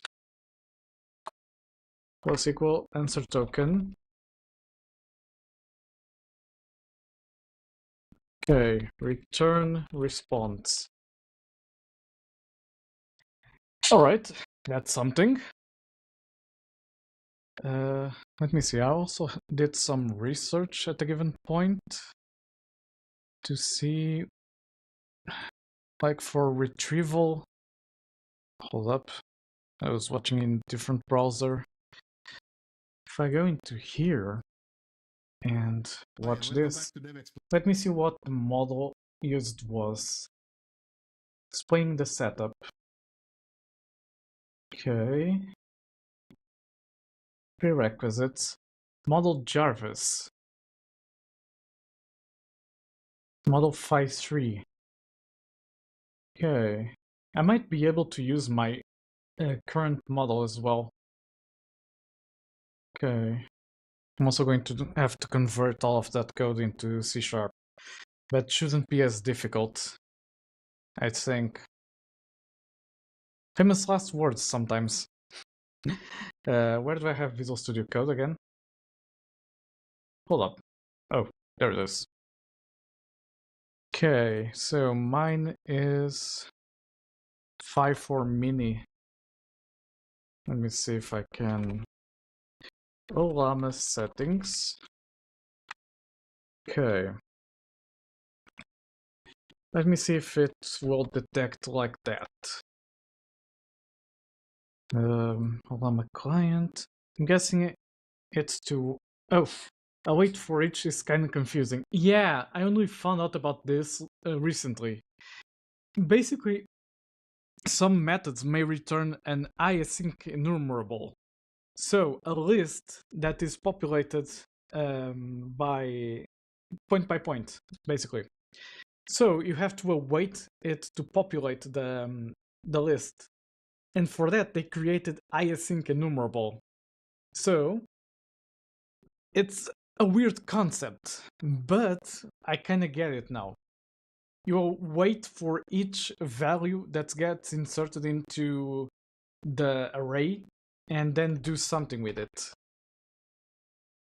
Let me just organize the code a bit. Let me see if there's a better explanation than what I can say. Async enumerable. What is the purpose of async enumerations? So a lot of people end up with a job where they want to return an enumerable something. But what's really happening is it takes some time for each something to be generated. Usually they want to process those things and they can start work as soon as one is ready. Ah, I see, like lazy evaluation, but like they're doing... Yeah. If they return a task enumerable something, that's no good. It won't return until all of the things have been generated. So yeah, you don't wait until everything is generated. You imagine, one is generated, you go ahead and process it. Another is generated, you go ahead and process it. You continue doing this until all items have been processed after generation. It's weird, but understandable in some points. Only issue is I kind of don't see how to implement a different approach here. So I'm going to concatenate the whole string into one. Now, my question is, how do I implement the persona into it? Like, does the Olama also have something here for it? Config. Okay, what is your config? Model and URI. Interesting. Nothing of what I want. Let me just close that.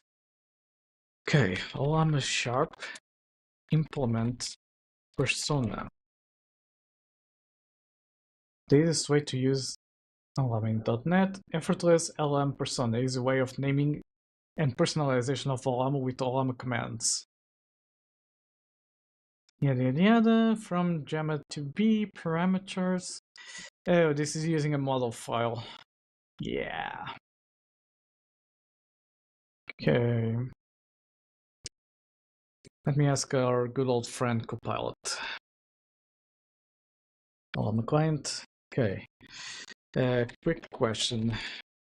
How would I go about implementing a personality into this Olama client?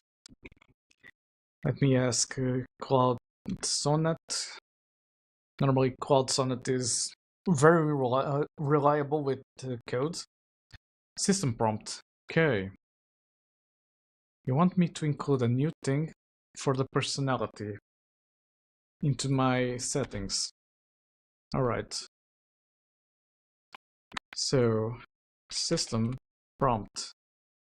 If I go ahead and copy tulips system prompt, oh, this is going to be an issue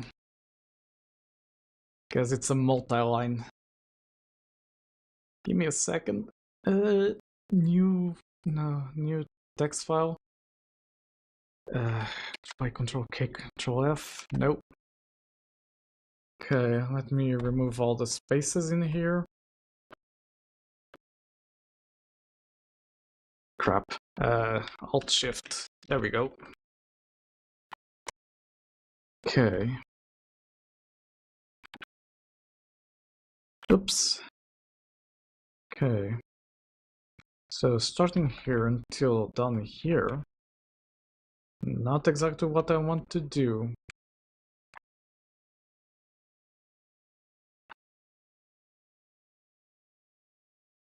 Huh. Okay, there we go.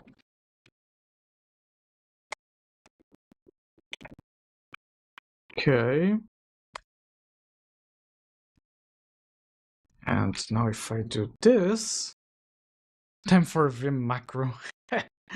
It's a system prompt or give persona with each prompt. Yeah. I think this should work, although it's like a really big string. I don't know if Jason will like it.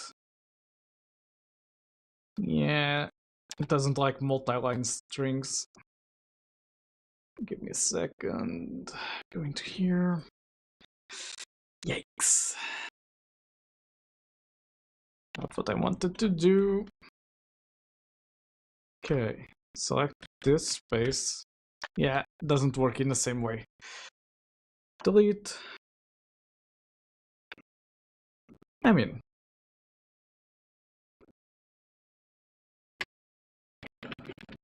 what happens if I do this? Well, that's something. And here goes nothing. I hope it doesn't break. Okay.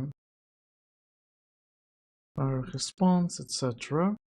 All right. And I think that's it. I don't know if it's going to load the model properly, but we'll only know by trying. So I'm going to go into extensions. I'm going to say public static add Olama client. It knows me. Okay, and this needs to be a static class as well. I need to pass the configuration. Yeah, that's correct. And in here it should be Olama settings. Okay. There we go. Now if I go into here and say builder.services.add Olama client, yeah, there we go.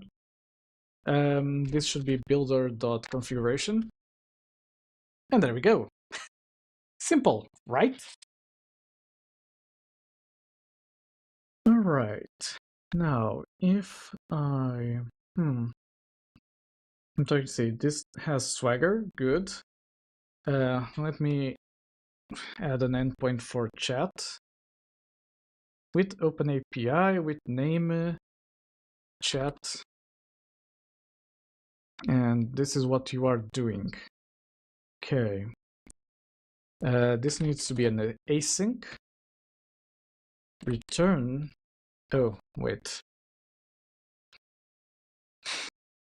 I can do this for now, but eventually I'll want to like set an actual endpoint in the controller. But for an example, I'm going to take it. Okay. So now if I start this, what are you going to do? You're going to open it in Chrome, aren't you? I'm almost betting you're opening in Chrome. Oh, you open in Brave. Interesting. Okay. So far, it didn't explode. Interesting. I was betting it was going to explode on first attempt. Okay. Try it out. Whoops, I forgot something. There we go. System.net, HTTP request, connection refused, localhost 11434. Oh, because Olama isn't running locally, huh? Is that it? Interesting. Yeah, don't say. I need to first run Olama in the Docker, huh? Let me reread some things. Okay. Set up the client. I mean,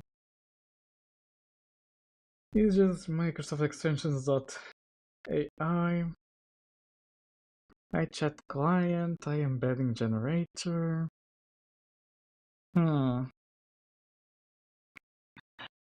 Okay, for the Olama API. I need to guess that I need to run Olama in a container. Oh boy. That explains stuff. Now I get it. Okay. Okay. This is going to be fun. Let me go and grab my pertainer endpoint and check what I have there. Because I'm going to guess I don't have Olama in one of these. Local containers, what do I have? Uptime Kuma, yeah, that one. I told it to go away. Okay, remove. Night-top overlay, okay. Registry. Home assistant, GT, okay. Olama Docker. Olama Docker image, okay. Interesting, 11434. Name Olama. Okay. Available official Docker image. Okay, only thing I need to do is basically this. Interesting. CPU only. NVIDIA GPU. Okay. That's what I want to do. Olama Portainer NVIDIA GPU. Interesting. How to run Olama locally on GPU with Docker. That's it. cd Olama Docker compose up D. Downloading model files. Okay, using GPU for inferencing. Gen AI. Normally with Portainer I can do all sorts of stuff that's easier than just inputting a lot of commands. Okay, installs Docker, NVIDIA Container Toolkit. Oh, stream is paused for ads. Or was paused for ads and I didn't even notice. Okay, let me just drink some water while I'm looking at this. Cause yeah.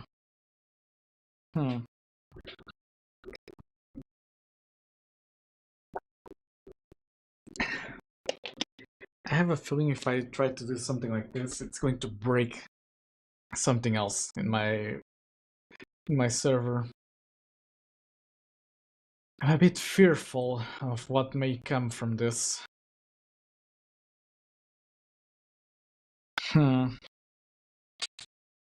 Config set NVIDIA container all llama. Dockerize llama doesn't use GPU even though it's available. Build your own AI Docker server, okay. Run a llama and large language models using Docker containers. That's it. I saw the container, so that's the stuff. Hello friends. Okay, let me pause.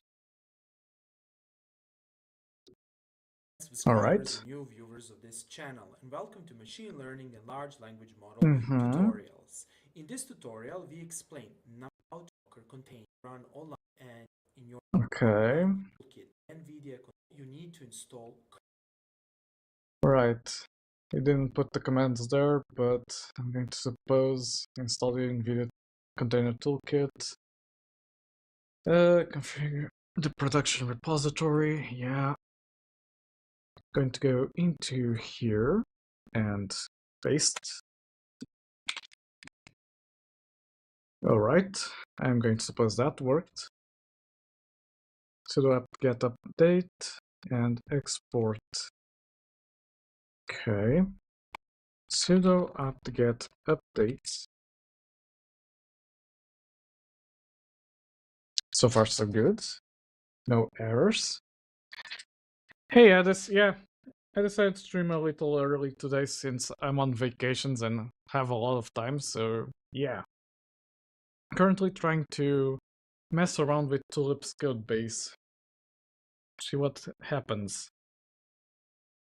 But hopefully with this, she might be faster and better. Let's see. Okay. Yada yada, yada yada. Moving on, configuration, etc. Okay, run llama inside a Docker container. And let's go through some time. Okay. The latest step we need to type here, which is very for web container is stopped. You can type this and you'll see that we just let's verify that we cannot execute this container in the web browser. I wonder why it's a 000 here, and let's see. So yeah, able to connect, which means it's not mapped correctly. Connect to this container, and let's see now what happens if you type this is running. You need to specify the name. Pull the model. You need 3.2. Since this is a small model that we can quickly syntax for some time is here model. You just going to follow this one then. NVIDIA GPU. I just need to run this command and it should like show up in container if I'm not mistaken. Okay, it's pulling the stuff. And more models can be found on Llama. Let me see. Phi for reasoning. Okay, let me see the difference between these two. Phi for Mini brings significant enhancement in multilingual support, reasoning, and mathematics, and now the long-awaited function calling feature is finally supported. Alright. And this one, Phi for Mini Reasoning, is a lightweight open model that balances efficiency with advanced reasoning ability. Designed for multi-step, logic-intensive mathematical problem-solving tasks under memory compute-constrained environments and latency-bound scenarios. Some of the use cases include formal proof generation, symbolic computation, not what I want. That's a bit too far. Built upon synthetic data and filtered publicly available websites, with a focus on high-quality reasoning-dense data. The model belongs to the Phi 4 model, family and supports 128,000 token context lengths. The model underwent an enhancement process incorporating both supervised fine-tuning and direct preference optimization to support precise instruction adherence and robust safety measures. Okay. So, if I do this,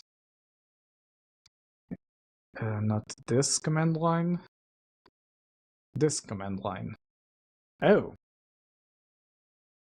Error response from daemon. Could not select device driver with capabilities GPU. Interesting. Do I have to reboot the server for it to take effect? I wonder. Okay. Please try installing NVIDIA content related issue. Girl has it tears out with something. Very interesting. So I have to install NVIDIA Docker 2 by restarting the daemon and the Docker. Oh, that might do it. Okay, let's hope I don't explode with the server. Fingers crossed. Because that won't be fun. Okay. Let me just get up. Because my back was starting to hurt. Okay, that should be better. Alright, alright. Let's wait it to process everything. Okay. Interesting. Daemon reload and sudo system ctl restart docker. Oh! Yeah, I forgot that I forgot that I shouldn't do that. Because it makes the overlay go kaput. Yeah, I forgot about it. Hold up. Let me see if like switching screens or something helps out. Because I think I exploded the overlay. Pertainer. Is everything alright here? Containers. Night tulip overlay exited, yeah. Restart. Okay, this one is created. Let me see, what does it have? Okay, it has a capability for NVIDIA, that's right. Okay, I really exploded with the overlay, didn't I? Hold up. Let me just see if I can fix...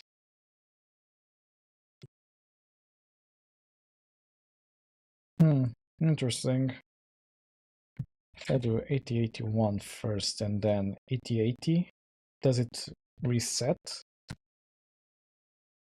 I think it did. Okay.